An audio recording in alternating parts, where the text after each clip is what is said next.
Welcome, everybody, to another episode in our series called Maximize Your Mastermind. This is for mission driven mastermind leaders or aspiring mastermind leaders to maximize your mastermind. And I'm your host, Sebastian Cruz, the founder of True Freedom. And today I have a very special guest for you today, which is Megan Shallow, who is a master at organic social media. So, the problem that I feel like we can all relate to is how to put ourselves online in an authentic way that actually generates business for your business, and how to do that while not getting sucked into the algorithms of scrolling and scrolling and scrolling and always thinking about what's going on. How can we have a perhaps healthy relationship with social media that also serves you? Because something I've been thinking about lately is everybody talks about, the bad parts of the algorithm, which I believe can be true. And the algorithms can work for us as well. So what if they could be like a sales rep or an advocate, finding people and putting your message out in front of them. So Megan is such a powerful person to share this today because her and her team have worked with over 1,000 businesses managing their social media. And her mission, I feel like you'll really relate to, which is to put good content out to the masses, content with integrity, content with honesty, and to connect people online and offline.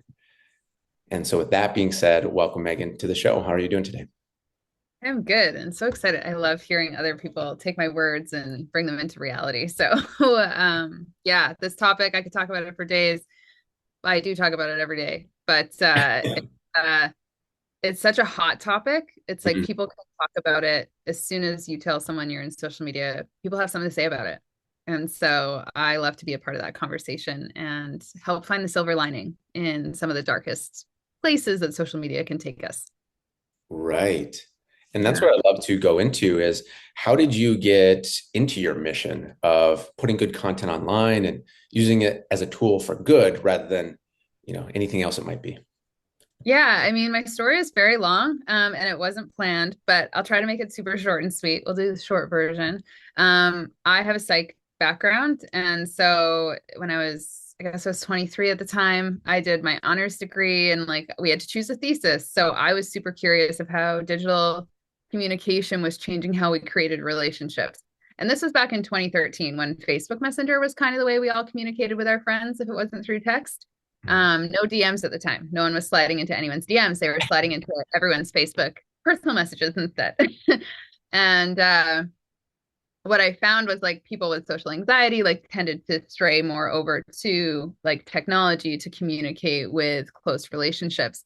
Um, and I thought I was going to go do my master's and PhD and go down that route. I swore I would never get into marketing. That was like the one thing I told myself. I'm never going into marketing. I'm not going to be the psychology stereotype. Um, and now I'm here in marketing.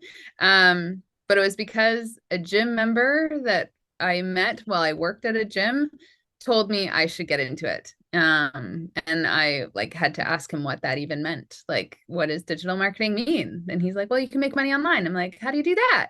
and so it was a very interesting era. But that's what started it. And he was like, just start a blog and go from there. And so I started a blog called breathenourishLove.com, which is what BNL stands for. Because without that blog, I wouldn't be here Hmm. today. And yeah, he taught me how to get hosting, which I thought was crazy. I'm like, I have to give the internet $130 for a website that I don't even know how to create. And he's like, yeah. I'm like, I don't get it.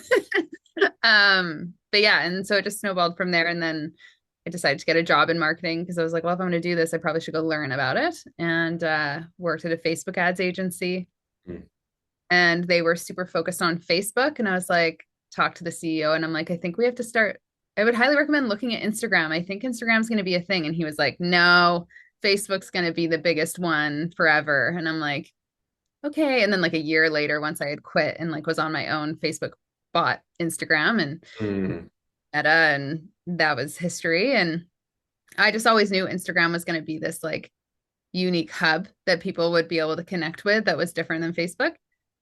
back in 2014 when it was still mostly just fitness influencers and beauty influencers. It wasn't, small businesses weren't on there yet. Everyone was still on Facebook. And yeah, and then friends were like, "You're in marketing. Can you do my social media?" And I'm like, "I guess." And I tried and did everyone else's, and it snowballed from there. And now I have an agency for full-time staff, uh, lots of contractors, and we support clients on the day-to-day with organic. Um, and I just love seeing my results come to fruition in real life and like seeing how brands will light up other people and they share their experience of the brand through UGC content. And then I feel like we've totally won. And then there's DMs from customers and just this super cool conversation that has allowed people to connect through social, but also create community. And everyone's well-being is impacted through my psych degree. I learned like community is everything for well-being. Mm. Feel connected, whether it's online or offline. And whether you feel like you're a part of a community, your well-being and your overall like state is better and you live longer and all of that stuff. So I love that social media can bring that, but with it, there's such a dark side. And so trying to bring the light when there's dark is kind of why I do what I do and stick with it. Because there are many times where I've been like, I don't know if I can do this for the rest of the day, be on here. Mm. But I know it's like my purpose is to do that and to shine a different viewpoint on how social media can transform people and connect people in such cool ways. Yeah, that's a little bit. That's my story. I'm like, how long did that take? No, that's great. There's many things that I resonate with there, particularly that I'd love to highlight. Community for well-being.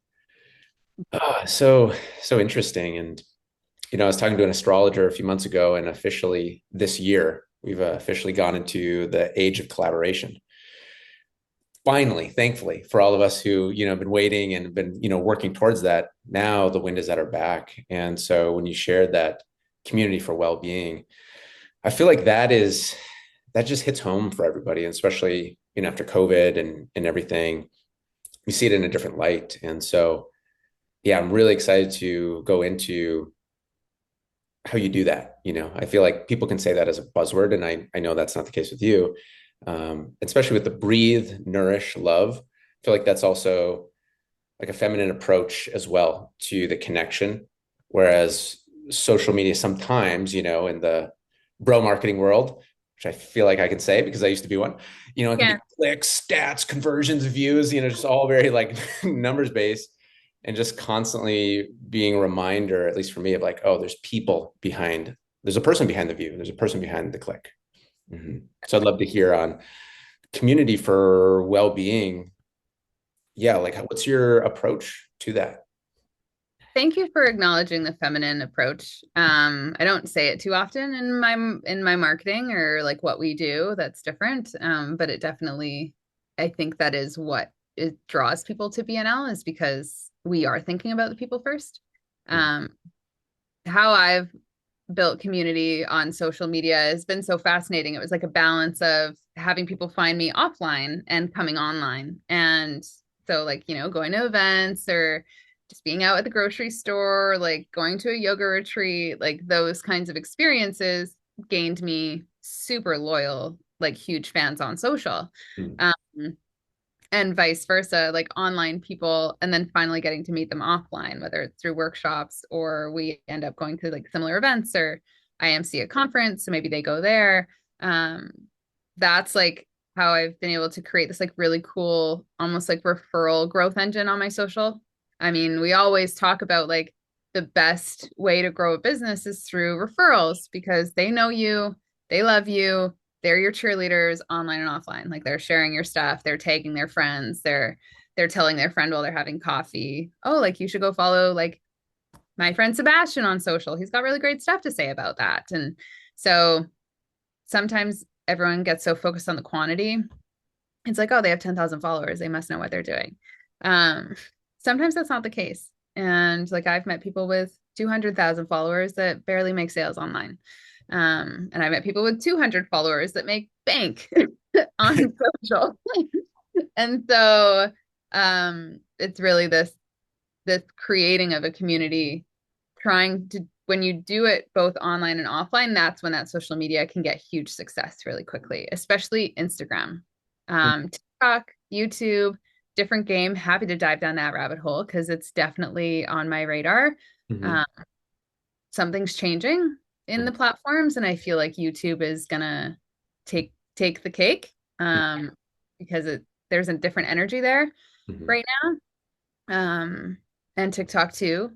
Conversions don't happen easily on TikTok though, like they do on YouTube. I feel conversions happen really strongly on YouTube. I've seen it a few times with clients now.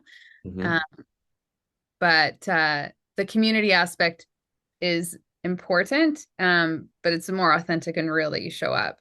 Mm-hmm. It's a bunch of inner stuff. It's like, what is authentic and real?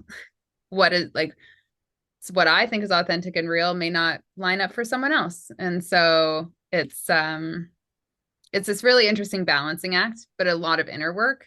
And that's what I find we do a lot at BNL is supporting clients to like find the confidence to show up and do what they need to do in order to make this thing work. It's not like it was back in 2014 when I started this business where you could just post a static Canva and a few quotes in a while, once in a while, and no video and get conversions. So the owners do have to show up in ways that they didn't have to 10 years ago. Great Mm-hmm. activity. Yeah, Yes. And I'd like to put a scenario here love because it. that just popped something in my mind, which is once upon a time, I was not doing any social. And like I've gone through different periods, right? So this chapter of my life, no social, and was getting referrals for my business. And that's fine. I'm like, oh, I'll just grow through referrals. And then I was introduced to a concept by a coach who didn't have any sales calls because his content did the marketing and selling for him. So people would just end up sliding into the DMs and being like, okay, I'm ready, or maybe I have this question, and that was it. And so it reframed my mind to also, and he also has a rule of like 7 hours of content. He found that if people went through 7 hours of quality content, YouTube really helped, then they'd be ready to join in. And so then I started seeing like, okay, here's this thing I don't need to do. I don't want to do. I'm not going to touch it at all, to being like, oh, if we can just shorten the sales calls, the explaining and such, or make them go away altogether, I'm like, I'm pretty motivated all of a sudden to step out of my comfort zone, to post some stuff, to figure it out. And that has been a new chapter for me that I've been exploring, and I've been really liking it.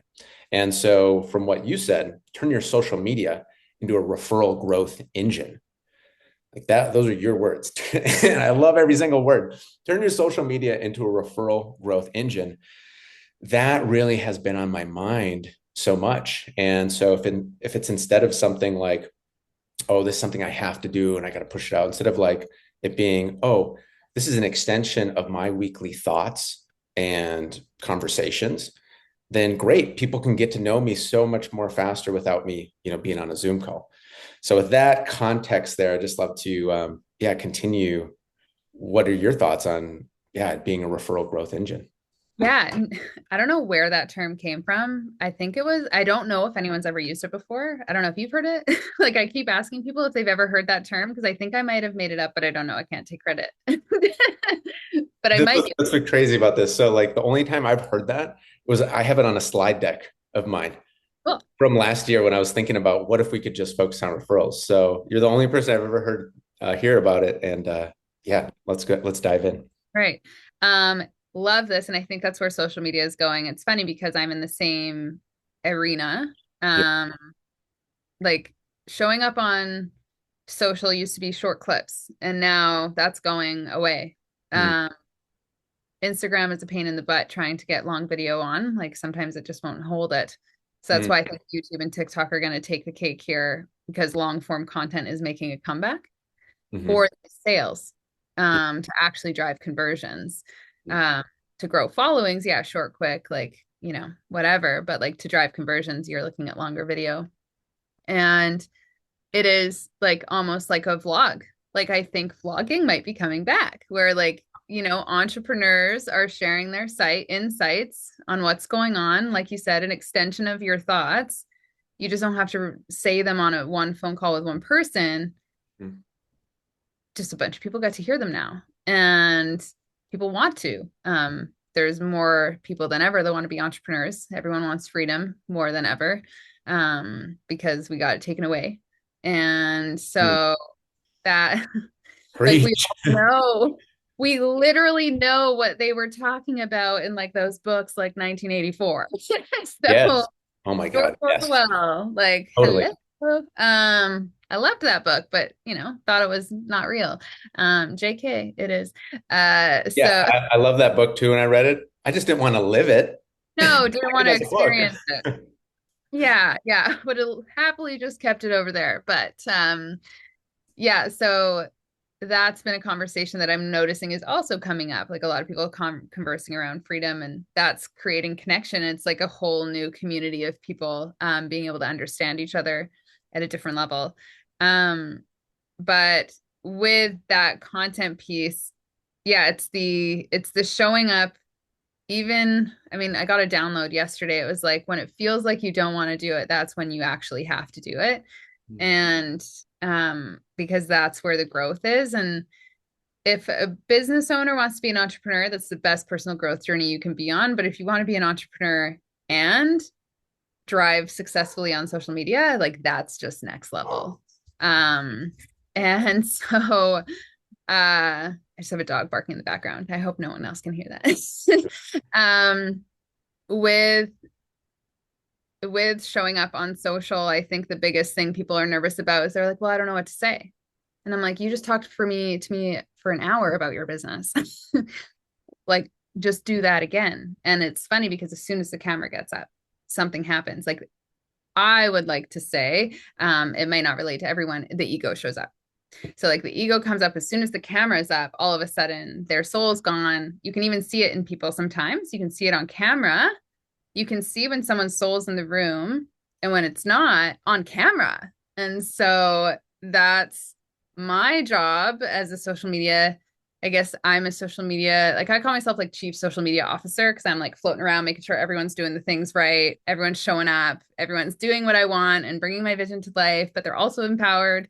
Um, but trying to get a client to go from ego to soul on camera is like, I don't tell them that's what's happening because it doesn't land for everyone. There's certain clients that I have that I'm like, okay, let's talk about this. But most of them, it's just really trying to get the ego to shut up and so that they can really shine. And then once they do, they soar. And it takes time. And some get frustrated and then they're like, I'm done. I'm not doing social media anymore. And then others, they will fight through to get to the other side. And I mean, I have my own battles with it as well. It took a long time to be okay with it. I still struggle with consistency of being online, but the ego doesn't pop up as much anymore, which is great. But that's a big conversation. And I think on this podcast, we can have that conversation of like ego versus soul and what's showing up online. And usually I know my soul's on camera when I like watch it and I laugh and I'm like, oh, I'm so funny. And I love watching it. And if I don't love watching the video, it usually is because it was my ego showing up and it has a different tone and a different energy. And then I usually am just like, I can't do this. I don't like it. And it doesn't go, but it always goes and it always does well when my soul's in the room. Oh, amazing. So much there. So I feel like for this conversation, we'll do the top level and then we'll go more and more into the techniques and the tactics. And so, yeah, from this broad concept level, yeah, when a person or myself goes on camera, and our soul leaves our body and it's just not us. Yeah, I love the way that you phrase that. Because, yeah, I've experienced that so many times. And something that I've found recently to just be fantastic is I'm spending all this love and care to create a training for mastermind members where I deliver it live.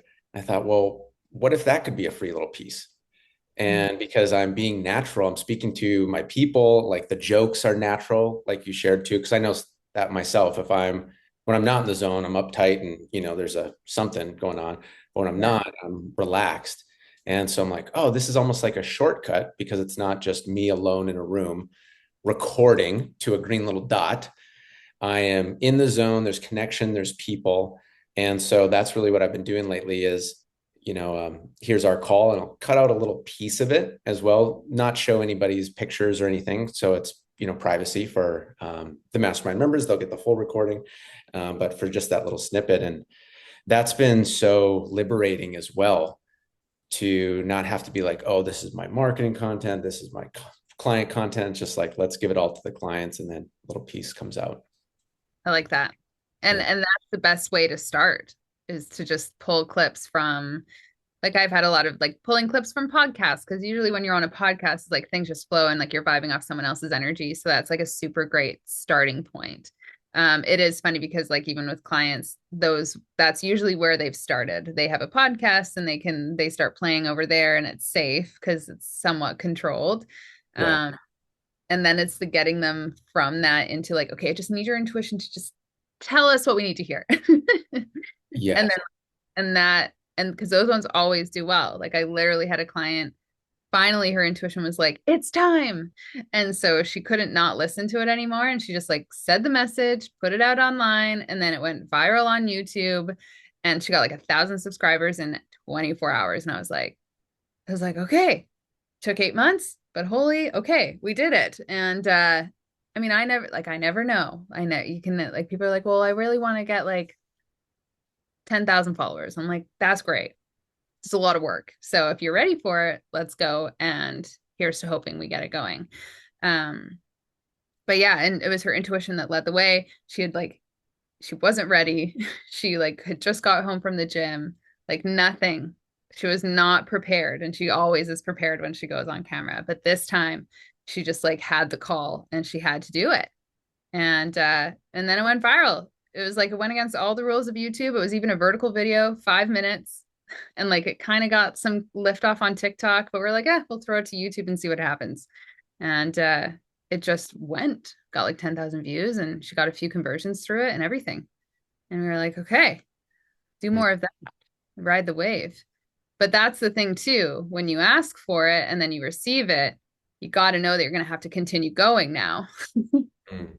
Because once you hit a viral wave, you have to ride it and you have to make sure everything's prepared. And if things aren't prepared, it won't land. But she had prepared so much that it was finally ready for people to start flowing in. So it's quite a spiritual journey to watch as well, which is, again, social media, like it totally is a spiritual growth opportunity if you want to take it.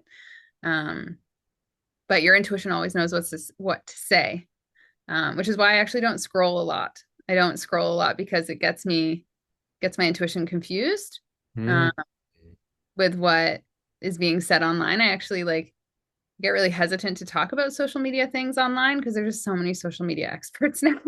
Mm-hmm. I'm like, everyone's saying something. And sometimes people say things just to go viral, even if it's not true. Mm. And a lot of like algorithm stuff and hashtag stuff usually goes viral. Just someone makes it up and then all of a sudden it's a trend. And it's a really interesting space. So, um, yeah, I struggle talking about social media online now. I'd rather talk about anything else. Mm. No, I'm supposed to because my intuition's like, we have to talk about this. And I have lots of opinions about social media that I would love to talk about. So, Mm. mm. Wow. Well, that definitely hit a nerve Did for it? me. Yeah. Wow. Okay. So I'm going to share something then that's been on my mind the Okay. last like couple days. So you mentioned follow your intuition, what needs to be said, what you don't want to say, perhaps. And when people have done that, they've had success, right? With creating community and real connections around them, right? Yeah. Okay. So, what's been on my mind is that speaking of 1984 and the, censorship and stuff, uh, Meta, Mark Zuckerberg, Facebook, released a official statement um, admitting that they censored pandemic type stuff and election stuff. And that's in their official statement, and that they were pressured by the government and agencies within the government, you probably take a guess, to do that. And that is an official statement, signed letterhead. And I just saw that. I was like, this is what I remember seeing at the time. And I was even making some posts about 1984 because I'm just like, this is so surreal. It's so blatant. I still have the pictures of like certain posts would go up about certain things. And I'm not even saying the keywords right now because still still on YouTube, things will happen, right? And talk about freedom. This is not freedom. So I remember taking screenshots of posts where I'm like, it looks like I got like hacked or something because there was like a post and then there was like a this label and then a this label and this label. And I'm like, oh, is this spamware? And my computer was like, no, this is just what they're doing. And so I took screenshots of those. So I'm like, yeah, I'm not going to forget this. And that's what I've been feeling is to say something on that and also just bring up those screenshots Yeah. to remember. I think it's important for us to remember what happened because, yeah, I mean, my business tanked. It was a journey because like everyone had to shut down and like it was just such a 50% loss in clients pretty quick because we had so many brick and mortars and like I loved local business and now I've learned like economy marketing is very economically driven and if we don't have bigger businesses, my business won't survive economy fluctuations. And that was so sad because I love working with local. We still do, just on different frameworks, but we lost them so quick, and they struggled so much because of all of this stuff, and friendships and connections, and we're even like social media followings. People lost social media followings because of it. They lost some of their community because of it. I lost some good friends that for a while that like now we've like reconnected, but like social media tore people apart. It was Right. terrifying. And then of course last year with wars being shown online and like seeing things that I wish I would never see, but also I'm grateful that I was able to see until all the censorship started coming up again. Um, it's just so sad. And like I didn't want to show up on social media from like I guess it was October of last year until like February. I was like, how am I supposed to be on here right now when literally anyone can watch a war happen in front of our eyes and we're posting about a sale that's going on. Like Mm, it's just like it was so hard for me energetically to be try to be the light when there was like literal death mm, on yeah, like watching someone die in mm, front of you online mm, on Instagram, which I always thought was such a safe place. mm, Not to say it isn't still safe. Um, and I think people needed to see that.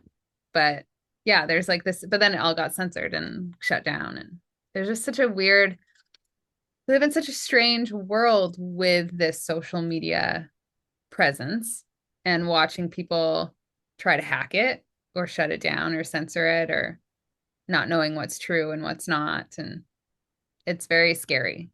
mm, Which is why like I love being able to bring the truth on in the best way that I can. And if that's through finding the best dog treats sometimes or the best snacks or just like brands doing good things, mm, integrity. It's a small piece that I can bring to the table. mm, Um, and also help others see how they can do that too. mhm, And which is removing the ego from the equation. Because I mean, what we witness, it's all ego, right? Um, Everyone trying to protect something, mm, uh, mostly money driven, of course. mm, Yeah, so I have such mixed feelings every time I talk about this conversation, and I know a lot of people in our like in a conscious community setting have the same feeling. They know they have to be there in order to show up and bring their light to the table to change, to make the change.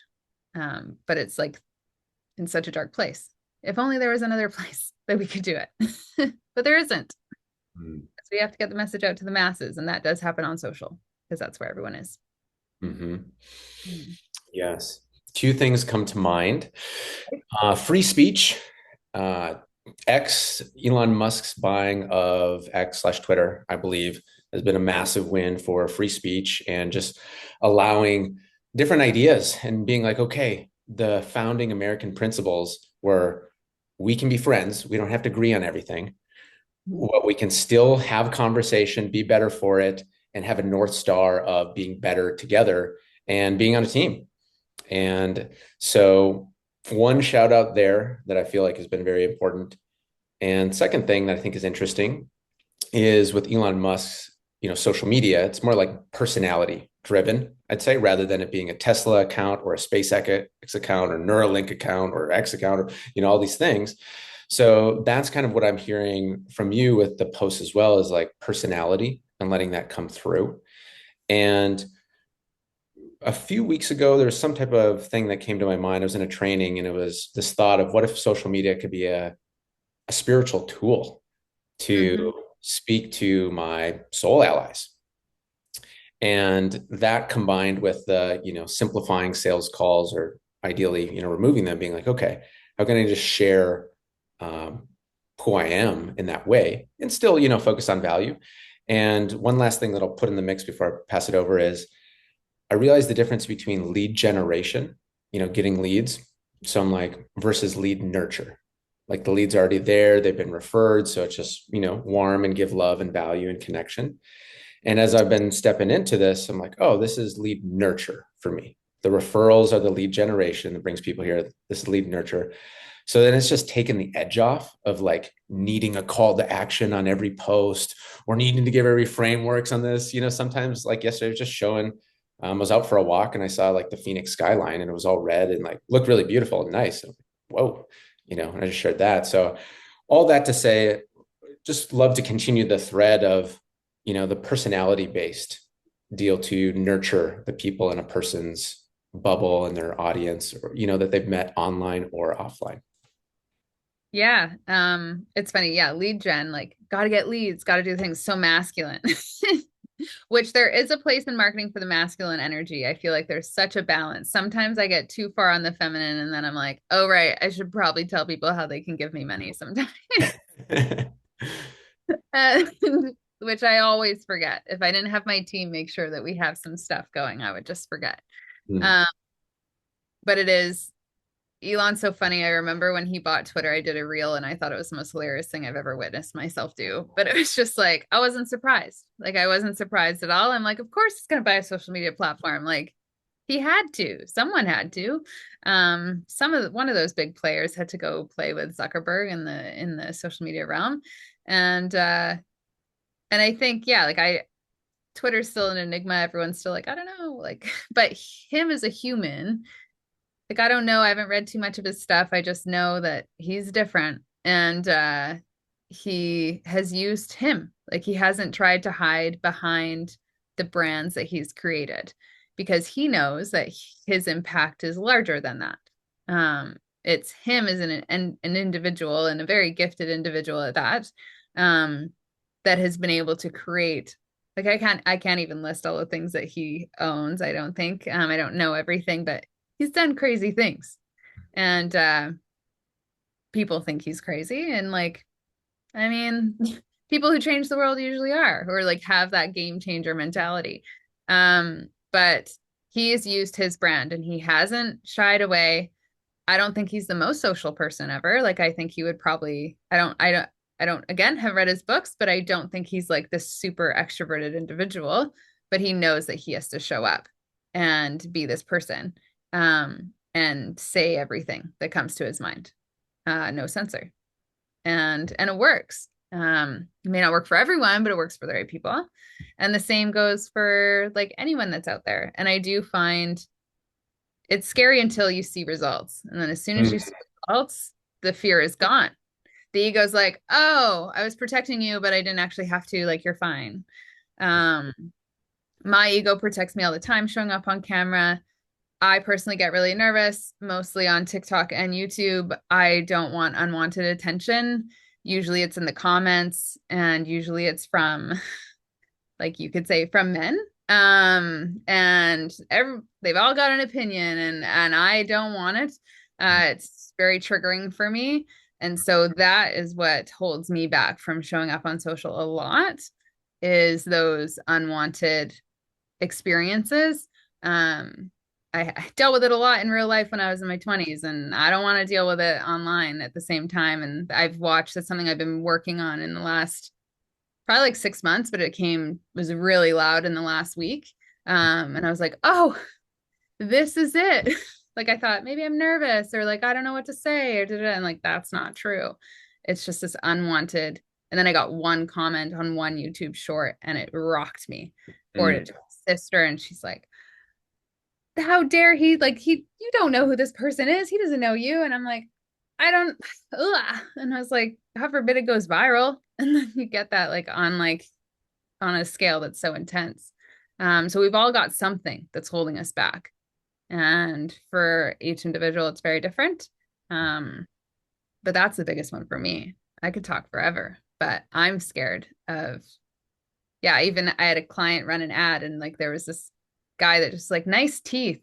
I'm like, then they sent it to me, and I know that they like were laughing and thought it was funny, but for me I was like, cool. Like that's like, it's not about what I had to say or like what we were talking about the product. It was just like a comment on my physical appearance, and I just was like, pro con, pro con to that experience. Um yeah, so it's super triggering for me. So that's my journey. That's what I work through on social media all the time. And so that's what keeps me not consistent. And so it's definitely a strengthening piece for me. Um yeah, so that's, but it works. Every time I show up, I get a conversion. Even if it's not from that post, it's energy. It's Mm. the energy of showing up and being there, that I'll get something from my inbox, from a referral or from a client or something. It's like magnetic. It's just like, oh, Megan's ready to show up again. Okay, then we can be. And I was like, okay, we can keep the ball rolling. Megan's ready to go. And so it's this interesting balancing act. Mm. Um, yeah. Yeah. Let's go into that Let's because do it. everybody, that's on everybody's mind. I feel like the comments, and I know Joe Rogan has his philosophy of just don't look at the comments at all. And, I've always thought, well, maybe when you have $100 million podcast, maybe that's the luxury you have, or maybe not. Maybe that's just the way to start and just be. I don't know. I'd love to hear your thoughts as we go deeper into this. I know for myself, in the past, I just take everything personally. I've gotten better and better, but like it was a long road, and it still is a long road for me, right? So it wasn't those things that came naturally just to like brush it off or just whatever. It just felt like a knife, even if it was something just totally, just ridiculous. So when I was really posting, and I think about it, it was around that 2020 time, I was posting certain things, and get in my mind, it was taking up so much mind space. So something I've recently done as I've gone back in, because my goal has been to, what if I can, well, first I realized I don't have a voice. Like if I don't have our social platform as well, like I don't have a voice. And right now there's so many forces coming in that your audience is your voice. So I was like, okay, well, another reason to do this. And I thought, well, what if I can just have a voice in like 30 minutes a day, take weekends off, and not be consumed? So I have recently, my newest technique is app block. I think it's literally called app block. And so it blocks all my stuff. And then I have to go in, type in a code, and then the apps are open. I'm like, okay, now it's social time, do the post, do whichever. I'm thinking that that's been really helpful to not have mind space. Like, oh, did that post get any likes? And it's like, well, I already posted, so you'll see tomorrow, and that's it. But then again, too, I don't know if that really, like, do I just have a philosophy where I don't look at the comments or not? What are some of your thoughts? Because I feel like that's something that blocks everybody. And last thing I'll say too is fellow Dream Team member Sly mentioned this experience he had with some people just want to troll. Like Oh that's yeah. that's just their thing, is to like take a shot over there, take a shot there. They don't need it. It's their game. It's their fun. It's their entertainment. Some people go to Netflix. Other people watch movies. Their entertainment is trolling. So with all that said, What's the solution, Megan? Well, What's the that's the answer? thing. It's like on Instagram, I've got mostly like a female following and people I know, and it's just like so like it feels so safe. And TikTok and YouTube feel terrifying. Like the algorithm moves in such a different way that you could all of a sudden be in front of a million eyes that they have no idea who you are and like they have no context.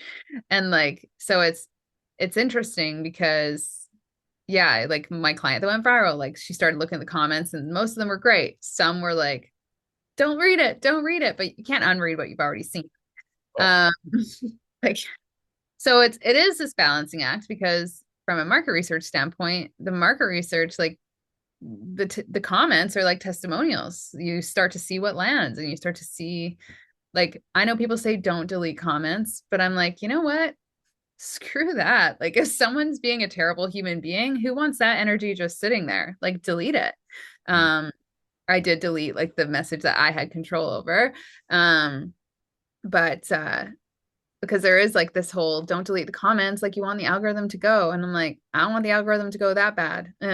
Like if someone's gonna like break a boundary or be a not a good person, you get it gone. So like that's respect, perhaps. totally, You have yeah. So respect and you share something. Okay, great. If you don't bring respect, then then see you're you. gone.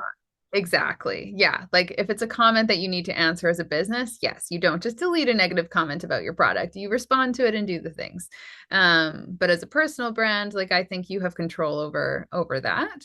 Um, but yeah, it is again, like you said, Joe Rogan, so many millions and thousands of followers. Like I don't even know who has time to read it, all his comments. Like who would he be? He'd have to pay someone to do that by this point. Full time. Um, and that's where my team is a beautiful barrier for me, and that's where I do recommend people when they are getting ready to go online, don't do it alone. It is helpful to have someone come alongside, to brainstorm with you and to be that person when you've gotten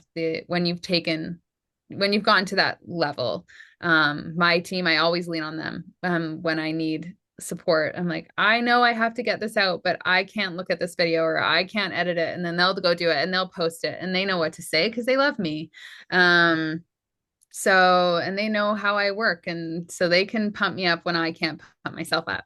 And, uh, and so that's like what I love. And that's like why I love doing what I do because I do see clients lean on me and lean on BNL for that when they're stuck. They still have that foundation that they can go on, whether it's a social media manager or an agency that is like, but they gotta love what you're doing as much as you love it. If they Mm. don't, you can feel it. You can feel it in the copy. You can tell when you land on someone, especially a personal brand. You can tell when you land on a personal brand's account and someone else is running it almost instantly because the energy is just off and it doesn't feel like the person that you know in real life. And that's the biggest mistake a lot of personal brands do is they just delegate and walk away. And it's like, you can't do that. Like your soul has to be in the room in order for this social platform to work. And until you're Joe Rogan, Mm. basically until you're like making all the money. But even then, he always is on camera. There's so much there that people can't even pretend to not be him because there's just such great content that they can pull from all the time. So yeah, I always forget where we started, but this is how my brain works. I go like, I'm like, yeah, I've got the direction, and then take a left. Uh, but Well, no, it's that's totally great. And that quote, I'd love to highlight. Your soul needs to be in the room for social media to work. yes, Your soul needs to be in the room for social media to work.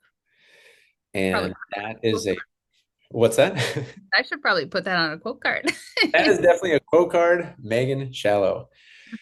And a perfect segue for the gift that you have for people. So you have a complimentary free social media audit where people can book a call with you. I feel like that's so perfect for this. Your soul needs to be in the room for social media to work. So a person who's listening can go to bnlmediaconsulting.com/contact and you'll book a time and then you can see how much, where is your soul? When is your soul in the room with certain posts? When is it not?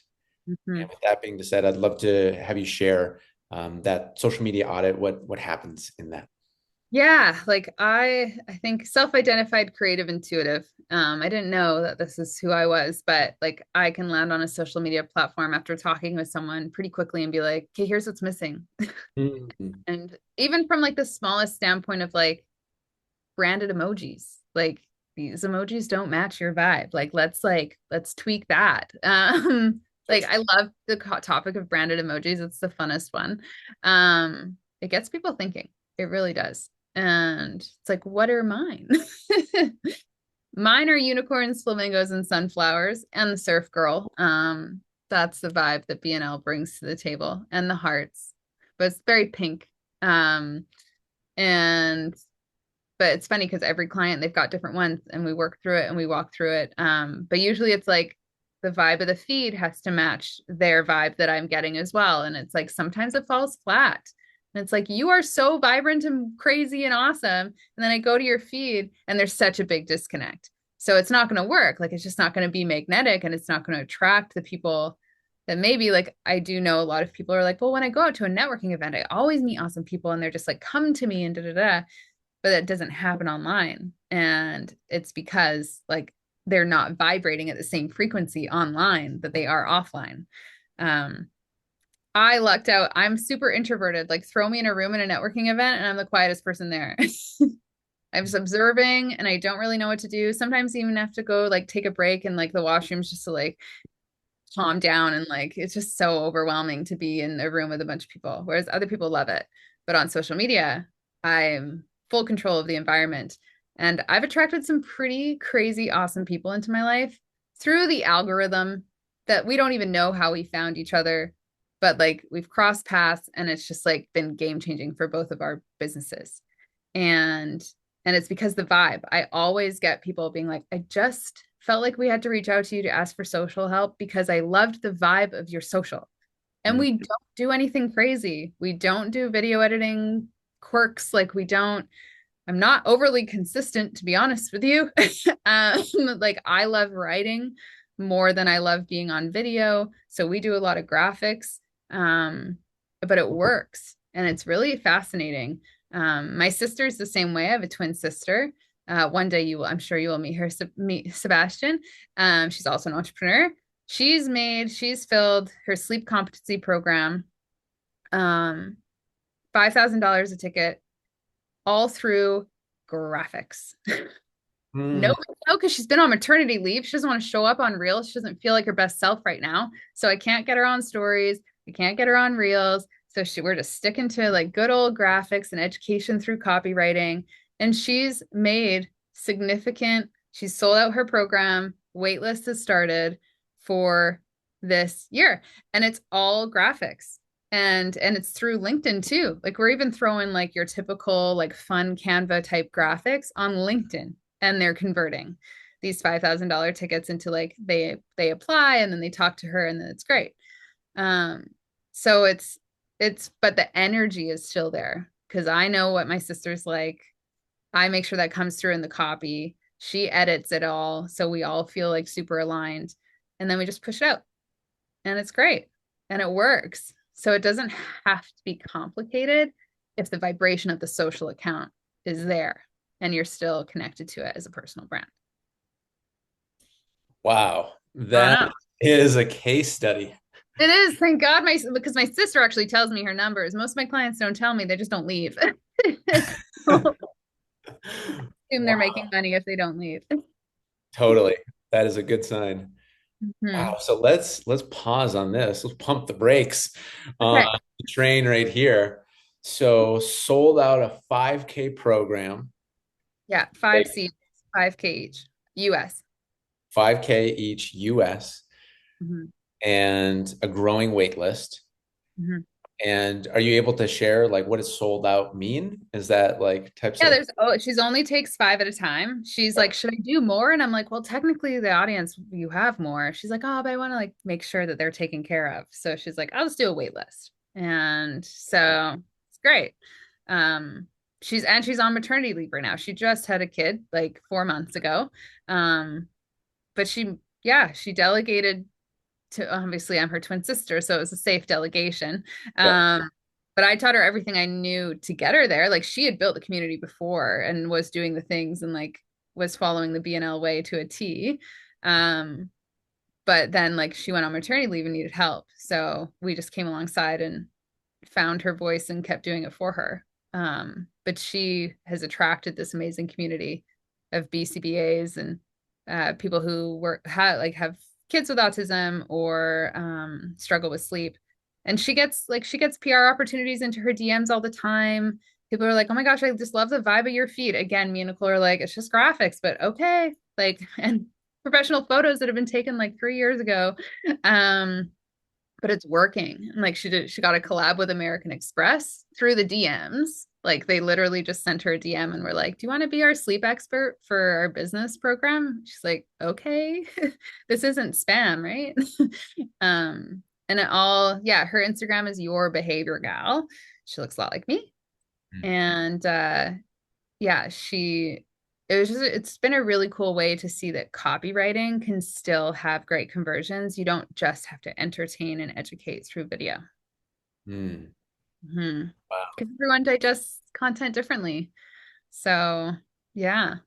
I mean, I love reading, so I love reading over video. Wow. And so Mhm. you said that's Instagram, Your Behavior Gal. Yeah. Little shout out to her. Why not? Twin Shout sister. out to Nicole. Yeah. You need sleep help. There you go. Yeah. Wow. That is Yeah. really interesting. It is. I'm grateful for her as a case study because, like I said, I don't get to hear all the ins and outs because we don't run ads, so we don't get to have those connections with recurring, like with revenue and Stripe, and like we don't have that data, and we don't necessarily force our clients to ask us for it either. Mhm. Um, but we do know that we play a role. Wow. We do. So another case study, another reason to step outside the box into Yeah. the land and be a light. And it's so interesting with the vibe that you mentioned as well. I feel like Mhm. that's what's coming up. It's like the frequency of your soul. Like if that's Totally. there, people feel it. If it's not, then they don't. Yeah. And I've definitely had moments where I've tried to delegate BNL out fully to my team and not have a play in it, and we don't get anything. And then as soon as I come back in, start getting energy starts flowing again, and leads start coming through the inbox and all of that stuff. Hmm. So that's our biggest thing that we really try to do here at BNL is to just keep the client as connected as they can be, especially when we're working with personal brands. And and then we take care of all the admin stuff. We just need their soul in the room a bit while we're doing it. And Hmm. it works. Even if that's just editing copy. Sometimes that's enough. Hmm. Hmm. And Mm. the on that train of thought with the vibe, the branded emojis, I've never heard of that What? ever in life. That is Oh, new to me. well, now you have to I think love about it. it the whole day. What are your branded emojis, Sebastian? What emojis speak to your soul? You're gonna have to scroll. You're gonna scroll through and just see what calls to you. The ones that I know off the top of my head, like if I use a heart for something, it's blue heart. Just Cool. done. Like the blue, like your shirt, or the light blue. There's two. Blue like the shirt, actually. So I thought, huh, true freedom, blue's in the logo. I was like, oh, it's on brand. That's good. Yeah. Um, the blowing air emoji, like the Oh, yeah. my favorite one. Fun. The thing that bugs me though is like sometimes it shows up differently, like Mm.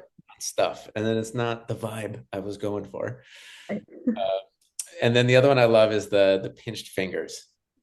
Okay. Yeah. For some Yeah. reason.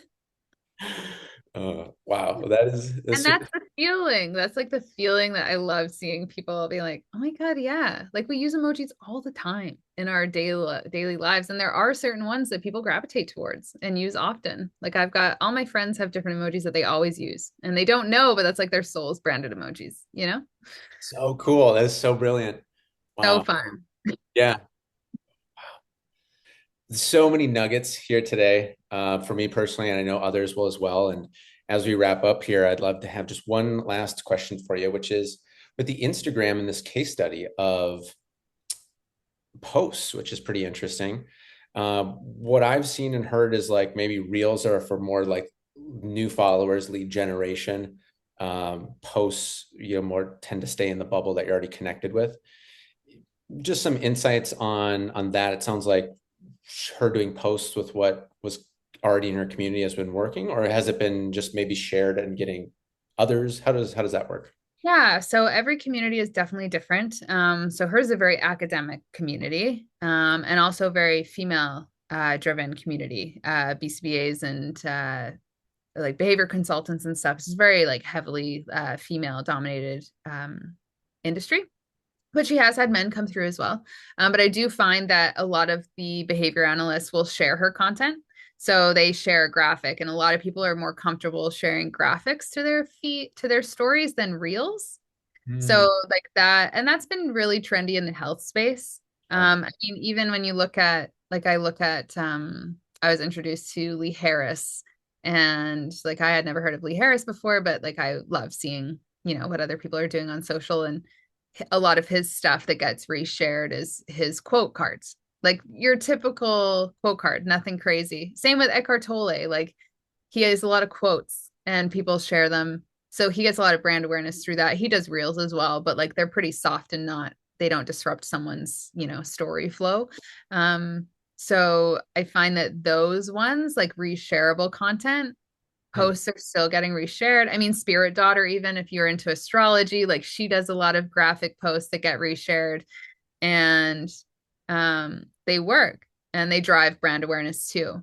Reels definitely, like a new audience can find you so much faster through a reel. I've worked with some interior design companies or like realtors and stuff, and uh, the reels definitely, like in real estate and everything, reels drive a following more than any other one. People love watching home stuff and they love watching real estate. So the reels definitely for realtors are amazing and really important. So it is very niche specific. Um, with BNL, our reels will find more social media managers, I find, but not actually small business owners or like other business owners or marketing agencies. Um, Hashtags actually are our greatest lead gen. So a lot of people tell us that they found us through a hashtag search or just through a search through like typing in social media manager and scroll the feed and they see one of BNL's posts. Hmm. Uh, and they're like, oh, that's a cool vibe. And then that they click into ours. So hashtags aren't dead either. I just did a post about this. It's like my controversial opinion about hashtags. And the biggest controversial opinion is that they still work and you can use them. um, and because a lot of trends out there that hashtags are dead. Right. They're not. It's the technology is still in the app, and the technology of a hashtag is they're folders. They're just folders to organize content for people. Hmm. They just don't work like they used to. You used to Hmm. be able to use hashtags and go viral using one, whereas now it just not quite the same. Hmm. But it works for SEO. So our best method is through our vibe and search.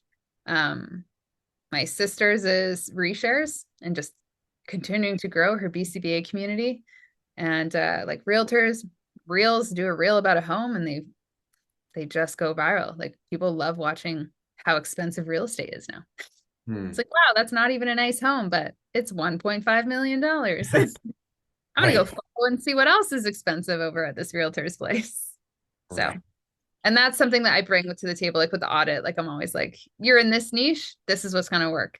Like I said, I've worked with a lot of clients, different niches. There's not one that I've said no to yet, other than we don't work in the political space. But otherwise, there's always a community for someone. Hmm. Just got to find it and create content that supports it. Hmm. Amazing. Yeah, that's exactly what's coming to my mind is that I bet in the social media audit, you can start pointing them in the direction of their hashtags. That, Totally. yeah. Yeah. I love talking about hashtags. Wow. Okay. Wow. Yeah. All the thoughts. I can't wait to watch your branded emojis come to life. Yeah, I'm wondering like what are my hashtags?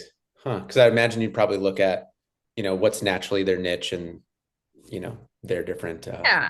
Oh yeah, like going into that magnifying glass and going down the rabbit hole, but then also identifying like what's your branded hashtag. And a lot of people haven't really thought about that either. And I love coming up with a branded hashtag. It's always so much fun. Because once it lands, you're just like, oh yes. Uh, what's yours, or do you have an example of maybe of the case? well, ours is breathe, nourish, love, for sure. that's one that we'll like use a lot. But for I'm trying to think of one that we came up with. Oh, back in the day, I worked with a hotel before 2020 because they had to leave after because it was a rough 2 years for hotels. Um, it was this really cool boutique hotel in Revelstoke, which is like a mountain town in British Columbia here in Canada. Mm. Super cool. I'm trying to equate it to somewhere. What's like a cool mountain town in America? There's a bunch. What's Oh, I mean, okay? put me on the spot. Yeah, let's go with that. I mean, there's Colorado. Yeah, plenty more. Cool. Yeah, so like super cool town. A bunch of hotels are already there, but this one like was just so they had taken this motel and completely flipped it into this like cool millennial like Mhm. two older guys had no idea that they built it for Instagram. I'm like, you guys know that you built this for Instagram, right? Like everything about it was like built for the gram. And like I knew content creators would come and I just knew it would be a thing. And they called it the Stoke Hotel. And Love I was that like, name. It's funny. I right? just got it right now. Yeah. So stoked. Revelstoke. Yeah, so stoked. Like Revelstoke always plays on like the hashtag get stoked. And we're also in BC, so just a vibe. And but they had these like hotel keys that literally had like a print of a key on it, and then it said Revelstoke on it. And then I was like, oh, like a key to the Stoke, literally, but also like it's your key to Revelstoke. And I was like, okay, hashtag key to the Stoke everywhere. Like put it on Wow. marketing.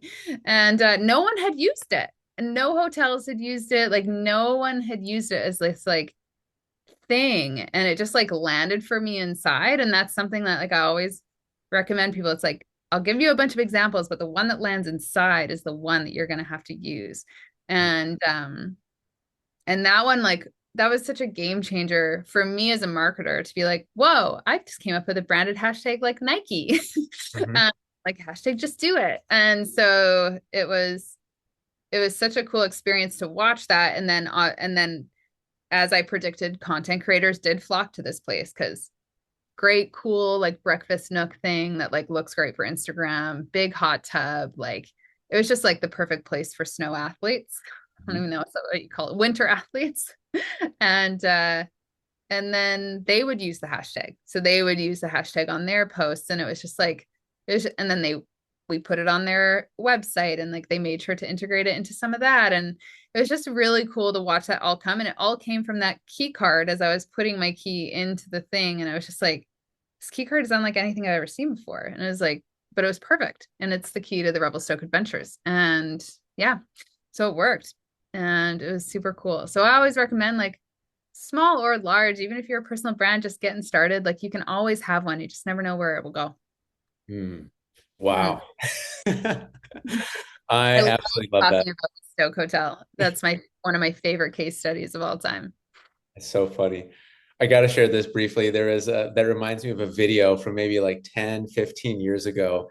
I think it was from the Chive or something, but it was Stoke getting out into the world. It's something along those lines of where, oh man, I really wish I could remember it, but it feels like it was like almost like the brand video for that, the power of Stoke. Yes. Okay, so powerful too with that branded hashtag. What we'll do now is a summary of the journey that we've taken on so far. So it has been so many nuggets, so many deep insights as well as practical techniques. And so what I'd like to do here is give a summary and then a final word from you, something that you'd like to end our show with. Have that in the thought of everybody listening. And yeah, I think this just furthermore goes into the free gift that you have too. So if you're listening to this and you're like, what's my branded hashtag? What's my soul in the room? Then go to bnlmediaconsulting.com/contact and you'll get that social media audit. At some point, I'm going to do that as well and take you up on that and recommend everybody do that as well. Okay. So our journey today started with you sharing how you got into social media with psych being your major and not wanting to go into marketing, but somebody invited you in, asked you to, and how your blog, Breathe, Nourish, Love, formed the basis of BNL and how community for well-being really became I would say like the heartbeat, the mission through everything. And as you started going into this, realizing that social media could be a referral engine for people's businesses. I mean, that's what you started seeing in your own work, in your own life, in your own clients, and really realizing that freedom and expression and voice is such an important thing, especially after we experienced our freedoms being taken away physically, online, digitally, and seeing how 1984, the book, became 1984, the real life adventure. And so speaking out for freedom and really realizing that your clients have gotten the best results, and even yourself, when there's this intuition, this message that needs to come out, and following that intuition, even if it makes us uncomfortable. And I shared my own story that was perfect timing for speaking about the 1984 and the things that have been revealed now. And then we went into, personality based social media and seeing an example of like Elon Musk. So many different companies. And there's also just him as a person that's connected to them. And he's sharing things he finds funny, things that he doesn't find funny, and everything in between. And it's like you agree or disagree, or maybe somewhere in between, yet you always know who he is. And the powerful quote that you shared, that when we're putting ourselves out there, especially in a personal brand, is it's scary until you see results. It's scary until you see results. Like, so powerful. And boy, I got a lot of notes here because we covered so much ground. This episode is so good. I know I'm going to be coming back to this. And so you mentioned how, the comments and just having a healthy relationship and permission, I believe, coming from you of, hey, if they're not bringing respect, they're out. And someone in your field with your experience, permission to do that, I feel like is very powerful. And the things that people will get in the social media audit of taking a look at their vibe and is their soul in the room, and the branded emojis and their hashtags, the branded hashtags as well. And also closing out with the case study of just one of your clients, one of the thousands of businesses you've worked with, where your sister sold out her 5K program with a growing wait list. And so all of that has been with the focus of turning your social media into a referral growth engine, which I'd say mission accomplished here. And so with that, what was the final thought or message you'd like to close us out with today? Yeah. I think the biggest thing is to just start um and just share what you know in the gift that you have. So if writing is your gift, then start there. If being on video is your gift, then start there. If podcasting without video is what you want to do, like wherever you feel like, I know for me, it was writing. Couldn't like being on camera. No. I wanted to hide behind Canva graphics for a decent amount of time, but it worked because my writing was like, that's where my soul could felt safe at first. And so that's where I always support everyone being like, what is my gift in marketing? Everyone has one. Is it writing? Is it video? Is it photography? Like, what is it? And then start there and then scale up from there, because you will continue to get more brave. Because once you start seeing results in one arena, you'll be like, okay, I guess I can do video now. And then it'll feel the same. And it just slowly snowballs. So that'd be my takeaway for sure. Awesome. Staying, yeah, I love that. Get started where it feels most natural for you and then grow from there. exactly. Awesome. Well, thank you so much. This has been Maximize Your Mastermind Group. Thanks so much for being on the show today, Megan. Thank you for having me. It was great.